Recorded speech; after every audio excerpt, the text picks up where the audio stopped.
Imagine you open your laptop at work and instead of a faceless slide deck, there's a consistent, friendly guide who walks you through every new process, every quarterly update, every safety module.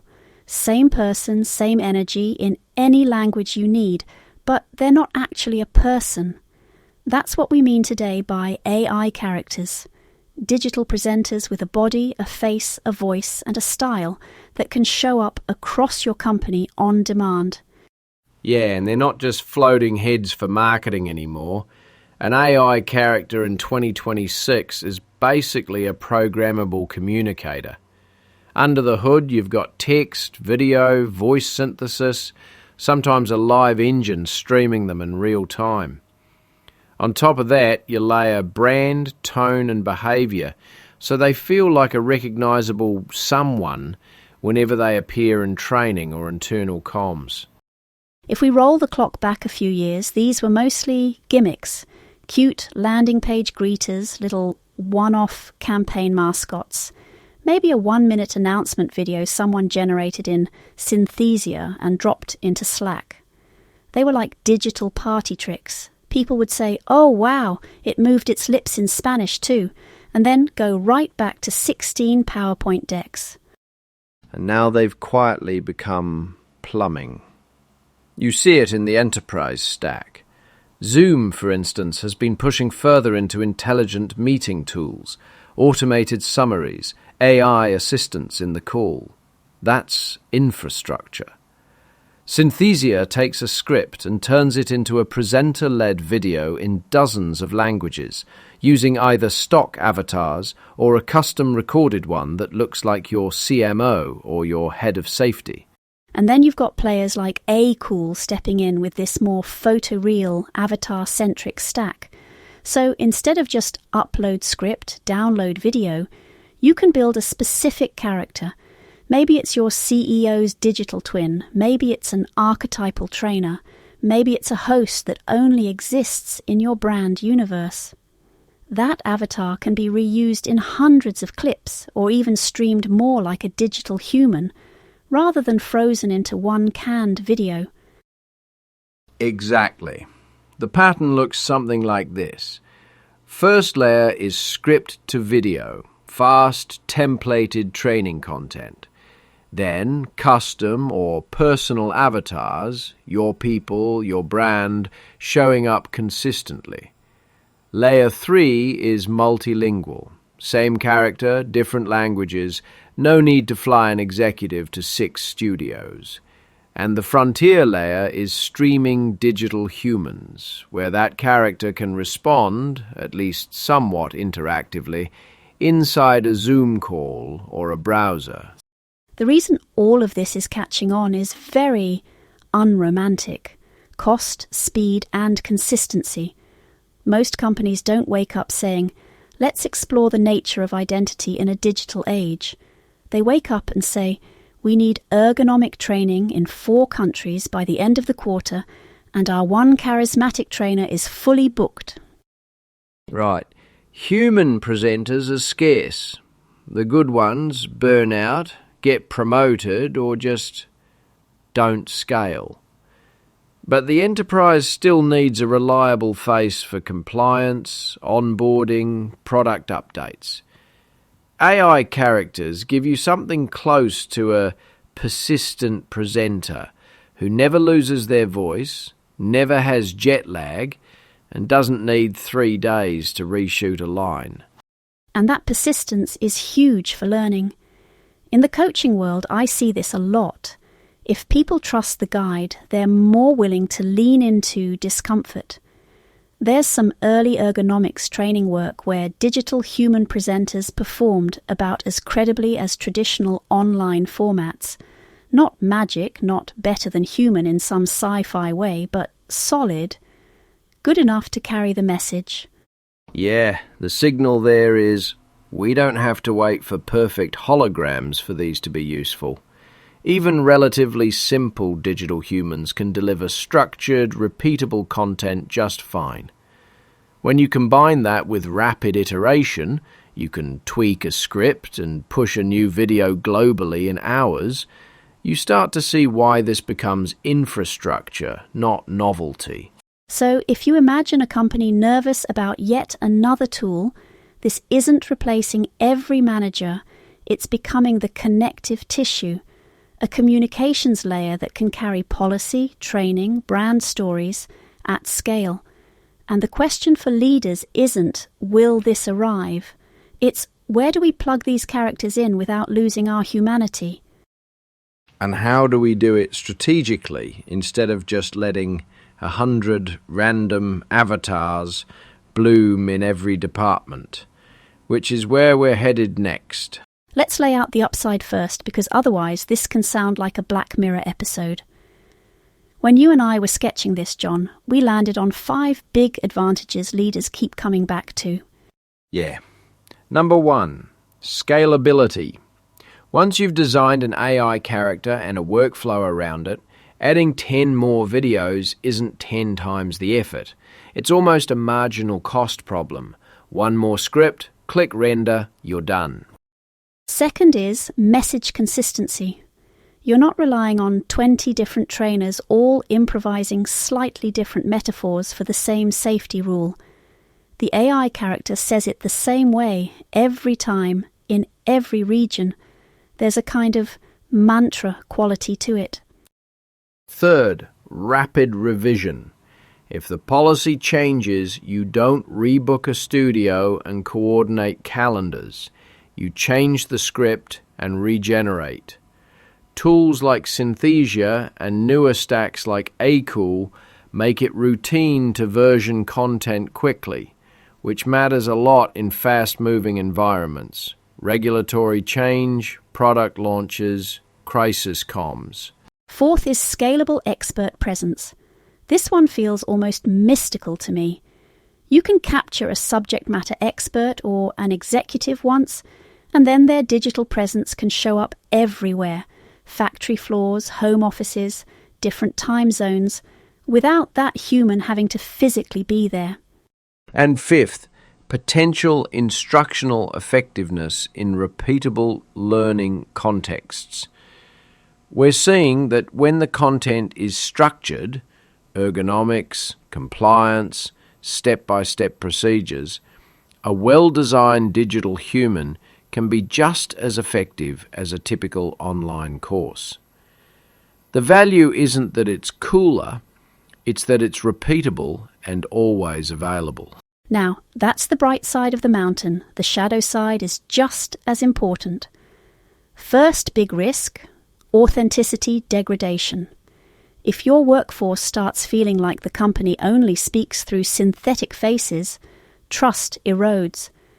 People start to wonder, do real leaders still stand behind this message? Yeah, and sitting right next to that is the uncanny valley problem.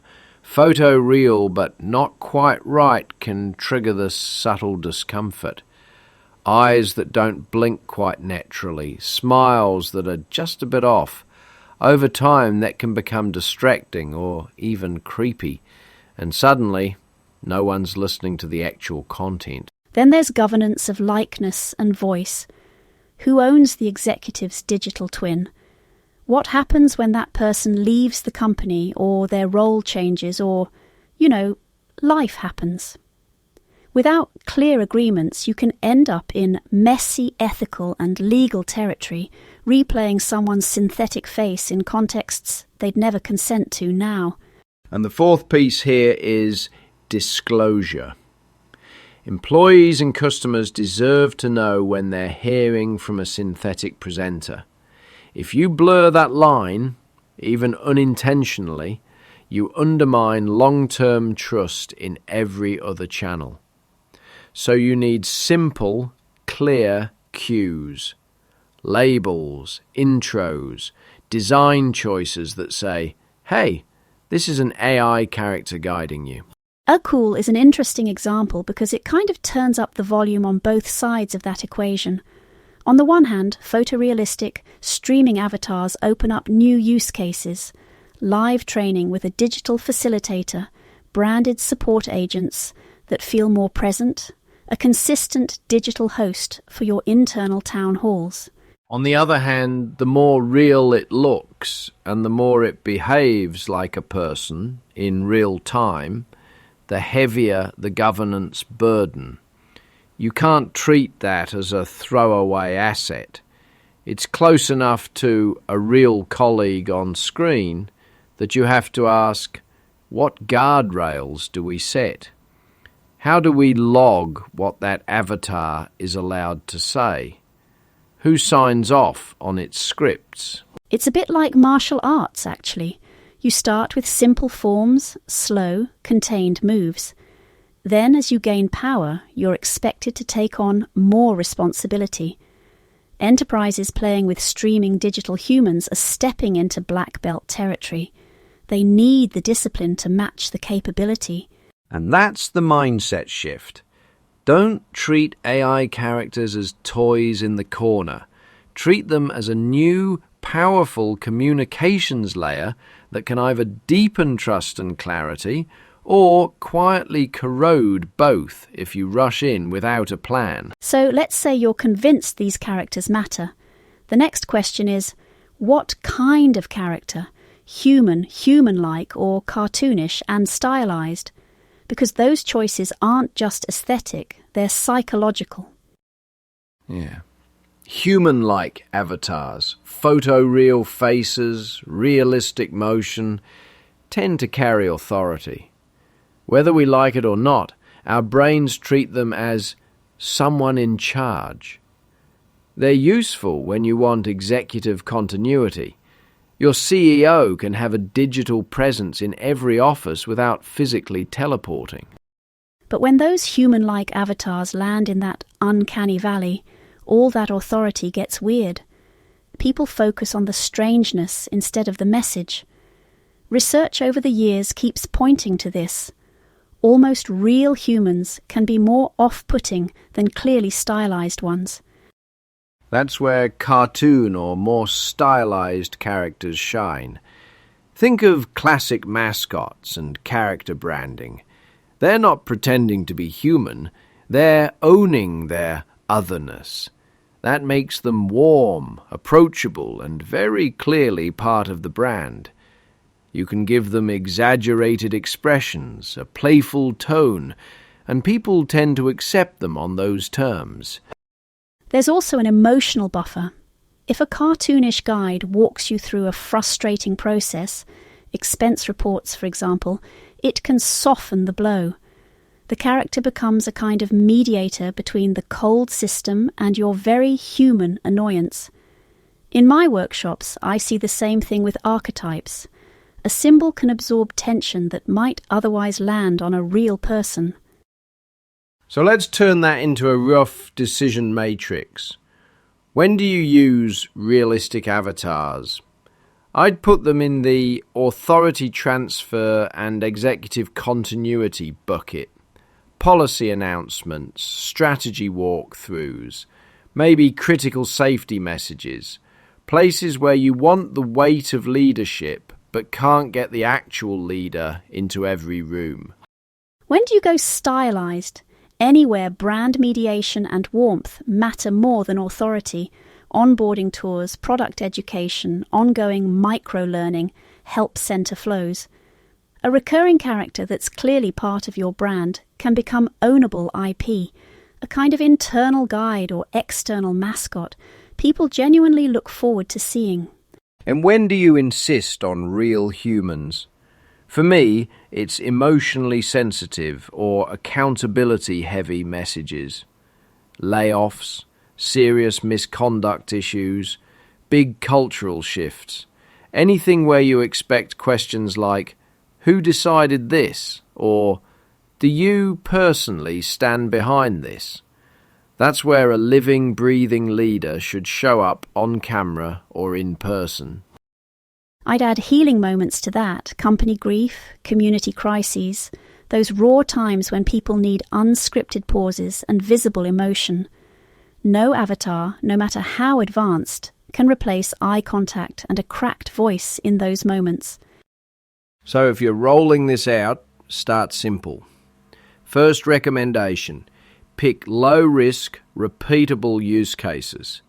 Think standard ergonomics training, tool tutorials, routine reminders.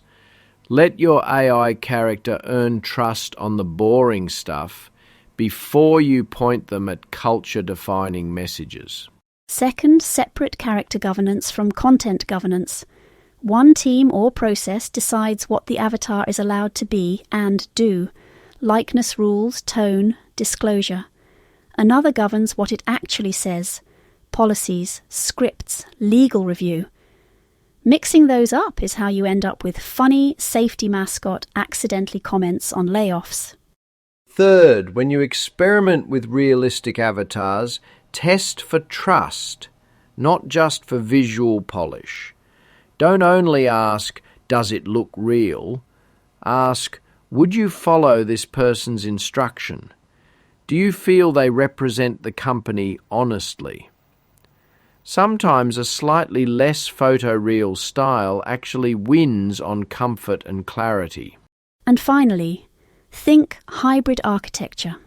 Match avatar type to message type. Real humans for the high stakes, human-like for authority and continuity, where it's safe, stylized characters for ongoing education and brand experiences. Let each form do what it's best at instead of chasing one perfect digital human to do it all.